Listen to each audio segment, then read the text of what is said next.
ఆంధ్రప్రదేశ్ రాష్ట్రాన్ని అన్యాయంగా విభజించి 12 సంవత్సరాలు అంటే పుష్కర కాలం అయ్యిందని, ఇప్పటికైనా రాష్ట్రానికి న్యాయం జరిగేలా కోర్టులో జరుగుతున్న కేసులో ఏపీ ప్రభుత్వం తరపున పిటిషన్ వేయాలని మాజీ ఎంపీ ఉండవల్లి అరుణ్ కుమార్ సీఎం చంద్రబాబుకు విజ్ఞప్తి చేశారు.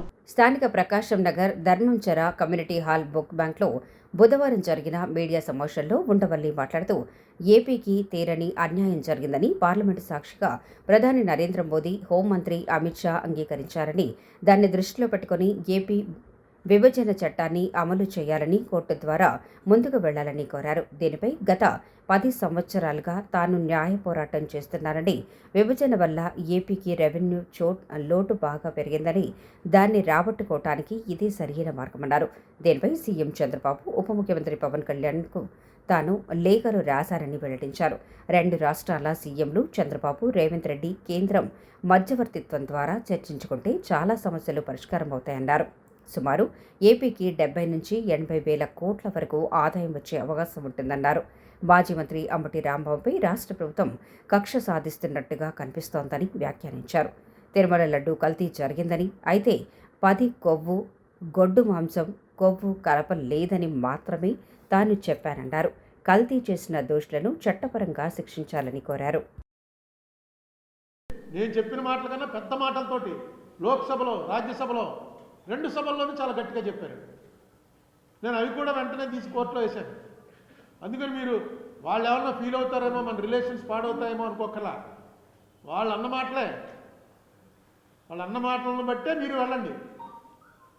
కానీ దీనివల్ల ఏంటంటే అపరిష్కృతంగా ఉన్నటువంటి అనేక సమస్యలు, ఇప్పుడు మనం ఏమి ఆంధ్ర తెలంగాణ కలిపేయండి అన్నది కూడా మనం ఇన్సిస్ట్ చేయట్లే. కనీసం అందులో ఏపీ రియాబిలిటేషన్ యాక్ట్లో ఏవైతే పెట్టారో అది ఫుల్ఫిల్ చేయవలసిన బాధ్యత కేంద్ర ప్రభుత్వం మీద ఉంది. పార్లమెంట్లో క్వశ్చన్కి ఆన్సరే చెప్పేశాడు, మాకేం లేదండి మధ్యవర్తిత్వం, మేము మిమ్మల్ని అడగగలం తప్ప ఇది చెయ్యాలి అని మేము అనలేమని. అంటే ఈ యాక్ట్ ఇంప్లిమెంట్ చేసే పవరు కేంద్రానికి ఉందా, రాష్ట్రాలకు ఉందా? పార్లమెంట్లో చేసిన యాక్ట్. ఇటీవల ఏదో డీలిమిటేషన్ మీద సబ్జెక్ట్ వస్తే ఆ సబ్జెక్ట్లో కూడా కేంద్ర ప్రభుత్వం, మన సుప్రీంకోర్టు వారు క్లియర్గా చెప్పారు. ఏమనంటే నిజమే, ఇన్నేళ్ళు అయిపోయింది, వాళ్ళ కోరికలు ఏం తీరట్లేదు, వీళ్ళు కోర్టుకు రావడం సమంజసమే, కానీ కాశ్మీర్తో దీన్ని పోల్చడం కరెక్ట్ కాదు. కాశ్మీర్లో డీలిమిటేషన్ ఎలా చేస్తున్నారండి? ఆంధ్ర తెలంగాణలో ఎందుకు చేయట్లేదు? ఆంధ్ర తెలంగాణలో చేయాలని డైరెక్ట్గా యాక్ట్లోనే పెట్టారు సెక్షన్ 26లో. మాకు చేయకుండా కాశ్మీర్కి ఒక్కదానికి ఎలా చేస్తున్నారని అడిగినప్పుడు కేంద్రం వారి సింపతి డైరెక్ట్గా అన్నారు, మీ సెంటిమెంట్ మాకు అర్థమైంది, మీ సెంటిమెంట్ అని తప్పు అని కూడా మేము అనలేము, కానీ కాశ్మీర్ వేరు, ఆంధ్ర వేరు, తెలంగాణ వేరు. ఎందుకంటే కాశ్మీర్ వాళ్ళు కోర్టుకి వెళ్ళి బోల్డ్ ఫైట్ చేశారు, మన వాళ్ళు ఎవడు వెళ్ళాడు? నేను ఎక్కడ సరిపోతాను?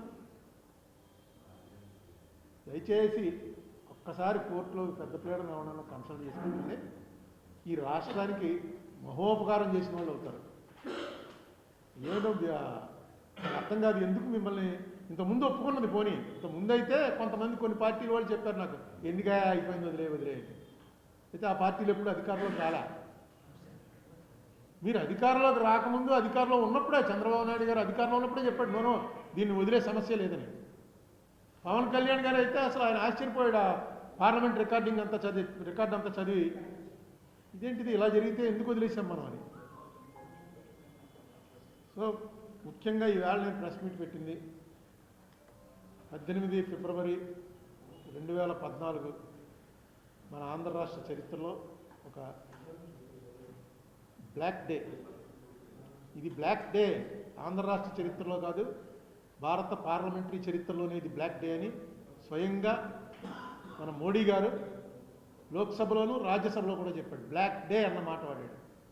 ఆ పరిస్థితి మేము ఎప్పుడు తీసుకురాము, మీరు మాకు నీతులు బోధించక్కర్లేదు, మీరు చేసిన పని ఒకసారి గుర్తు తెచ్చుకోండి అని డైరెక్ట్గా నేను అన్న మాటలని ఆయన అన్నాడు. టీవీ కట్టేసి, తలుపులు మూసేసి, ఆ సంబంధించిన ఎంపీలందరినీ తీసుకెళ్ళి బయట పారేసి, మార్షల్స్తో బయటికి తోయించేసి, మీరు చేసిన అఘాయిత్యమా, మేము చేస్తున్నది అఘాయిత్యమా, మేము డిస్కషన్ పెట్టామన్నాడు ఆయన కాశ్మీర్ విభజనప్పుడు.